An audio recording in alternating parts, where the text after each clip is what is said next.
So welcome back to my YouTube channel. ಏನಪ್ಪ ಈ video ವಿಶೇಷ ಅಂತ ಅಂದರೆ ಈ ಚಳಿಗಾಲ ಬಂದ ತಕ್ಷಣ ಪೆಟ್ಟುಗಳಿಗೆ ತುಂಬ ಚಳಿ ಆಗುತ್ತೆ, ನೆಲದ ಮೇಲೆ ಮಲಗಲ್ಲ, ಒಂದು ಪ್ರಾಪರಾಗಿರೋ ಬೆಡ್ ಬೇಕಾಗತ್ತೆ. ನಮ್ಮ ಕುಕ್ಕಿನೂ ಅಷ್ಟೇ ಈ ಕಾರ್ಪೆಟ್ ಮೇಲೆ ಸೋಫಾ ಮೇಲೆ ಬಂದು ಮಲ್ಗೋಳು. ಅದಕ್ಕೆ ಒಂದು ಬೆಸ್ಟ್ ಬೆಡ್ನ ಯಾಕಮ್ಮ ಕೂರು ತೋರಿಸ್ತೀನಿ ಬೆಡ್ಡು ತೋರಿಸ್ತೀನಿ. ಸೊ ಆನ್ಲೈನಲ್ಲಿ ಅಲ್ಲಿ ಇಲ್ಲಿ ತುಂಬ ಕಡೆ ಸರ್ಚ್ ಮಾಡಿ ಒಂದು ಬಡ್ಜೆಟ್ ಫ್ರೆಂಡ್ಲಿ ಆಗಿರೋ ಒಂದು ಬೆಡ್ನ ತರಿಸಿದ್ದೀನಿ. ಅದು ಕ್ವಾಲಿಟಿ ಹೆಂಗಿದೆ, ಅದನ್ನು ಕುಕ್ಕಿಗೆ ಇಷ್ಟ ಆಗುತ್ತಾ ಏನೋ ಪ್ರತಿಯೊಂದನ್ನು ನಾನೀಗ ವಿಡಿಯೋ ಕಂಪ್ಲೀಟ್ಲಾಗೆ ನೋಡಿ ಗೊತ್ತಾಗುತ್ತೆ. ನಿಮ್ಮ ಪೆಟ್ಟಿಗೂ ಅದು ಯೂಸ್ಫುಲ್ ಆಯಿತು ಅಂದರೆ ನೀವು ತರಿಸ್ಕೋಬೋದು. ಅಲ್ಲಿ ಹೊರಗಡೆ ಆಟ ಆಡ್ತಾ ಇದ್ದಾರೆ ಮಕ್ಕಳು, ಹೋಗ್ಬೇಕು ಇವಳು ಆಟ ಆಡೋಕ್ಕಲ್ಲಿ. ಆಯ್ತಮ್ಮ ಕೂತ್ಕೋ, ಬೆಡ್ಡು ನೋಡ್ಕೊಂಡು ಆಮೇಲೆ ಹೋಗೋಣ, ಕೂತ್ಕೊಳ್ಳಮ್ಮ ಆಯಿತಾ. ಬೆಡ್ಡು ತುಂಬ ಲೈಟ್ ವೆಯ್ಟ್ ಆಗಿದೆ, ವೆಯ್ಟ್ ಕೂಡ ಇಲ್ಲ, ಈಸಿಯಾಗಿ ಕ್ಯಾರಿ. ಏನು ಅರೌಂಡ್ 1 or 2 kg, 1 kg ಹತ್ತತ್ರ 1 or 2 kg ಒಳಗಡೆನೇ ಇದೆ, ತುಂಬ ಭಾರನೂ ಇಲ್ಲ.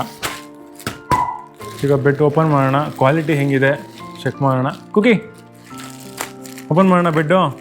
ಇವತ್ತಿಂದ ಬೆಚ್ಚು ಮಲ್ಕೋಬೋದು.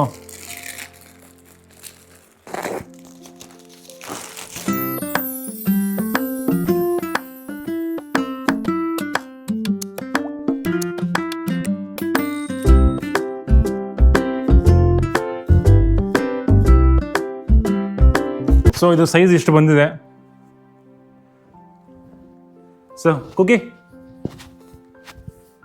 ಮುಗಿಸ್ತಾ ಇದ್ದಾಳೆ. ಕುಕ್ಕಿ ಮಲ್ಕೊಳಮ್ಮ, ತೊಚ್ಚಿ ಮಾಡಮ್ಮ, ತೊಚ್ಚಿ ಆಗುತ್ತಾ ನೋಡಿ ನಿನಗಿದು, ಆಗುತ್ತಾ ಬೇರೆ ತರಿಸೋಣ? ಹಾಂ ತಿನ್ನೋದಲ್ಲ, ಅದು ಮಲ್ಗೋದು, ತಾಚಿ ಮಾಡೋದು. ತಾಚಿ ಮಾಡ್ಬೇಕಾದ್ರಲ್ಲಿ ನೀನು sit down down down. So ಈ ಬೆಡ್ಡಿನ ಕಾಸ್ಟ್ ಬಂದ್ಬಿಟ್ಟು 950 ನಾನು ಕೊಟ್ಟಿದ್ದು. ಇದ್ರ ಸೈಜ್ ಬಂದ್ಬಿಟ್ಟು ಇದು ಪೆಟ್ಸ್ ಸಮಥಿಂಗ್ ಏನೋ ಇದೆ. ಸೊ ಇವ್ರ ಕಡೆ ಪೆಟ್ಸ್ BFF ಅಂತ.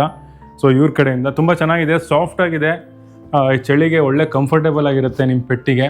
ಸೊ ಈ ವಿಡಿಯೋ ಇಷ್ಟ ಆಯಿತು ಅಂದರೆ ಪ್ಲೀಸ್ ಲೈಕ್ ಮಾಡಿ, ಶೇರ್ ಮಾಡಿ ಹಾಗೂ ಸಬ್ಸ್ಕ್ರೈಬ್ ಮಾಡಿ.